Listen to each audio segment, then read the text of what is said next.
Hey there, Jared Boyd here. Welcome to lesson 1 in your spending plan. Lesson 1 is all about what does it cost you to live your current life. Now, I don't want to use the B word, budget. It is a dirty word. It is a word that people do not like. I'm not an advisor here to tell you what you can and cannot spend your money on, but essentially, that's what we're going to tackle, how much it costs to live your current life, to help us be aware. Now, there's a good quote by Dave Ramsey: tell your money where to go instead of wondering where it went. Now, take two young females, young professionals working full-time jobs, and this is an example that isn't uncommon in the industry of financial advice. That a lot of financial advisors in the chatter forums that I am in, I will see these types of scenarios come up quite regularly. Now, take Sarah.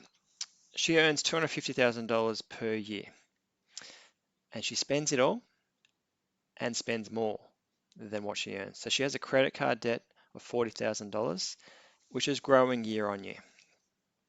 Now, take Jane. She earns $75,000 per year. She saves $15,000 of that every year. She has no credit card debt because she is saving her money, and at this stage she has got a savings account of $50,000. So Jane is in control of her money, whereas Sarah is not in control of her money. That's the difference that can happen when someone is in control of their money and the other isn't. It doesn't matter if someone is earning 3 times the amount of the other person. If they're not in control, they will never be able to save money and never become financially free, which is what we are here to do. So the next steps in this lesson, I want you to download the Excel spreadsheet that is linked in to this lesson and have a go at that. Here is an example of here is the spreadsheet itself. So we've got a section there to put your after-tax income in. If you're not sure what your after-tax income is, you can go to that link and it'll tell you what someone's after-tax income is for what they earn pre-tax, or you can just pop it in how much you get paid generally after tax every fortnight, for example. You don't need to plug anything into these subtotals here. That'll add it up for you automatically.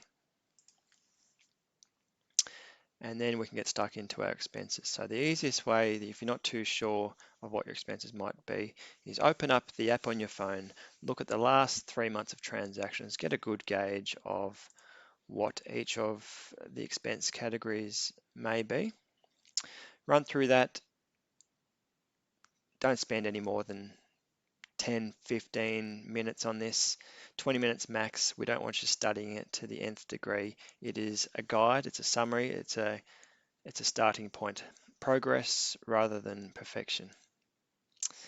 And at the end, it'll add up all your expenses, take your income, that'll filter through automatically, and give you a cash surplus down here, whether it's in the positive or the negative. And here is a dummy example that I have inputted for you. Don't take into account the expenses. I've just put in large figures. So the total expenses added up to 131,000. Total income was 178,000 after tax, leaving us with $47,000 cash surplus. So that wasn't taking into account investing.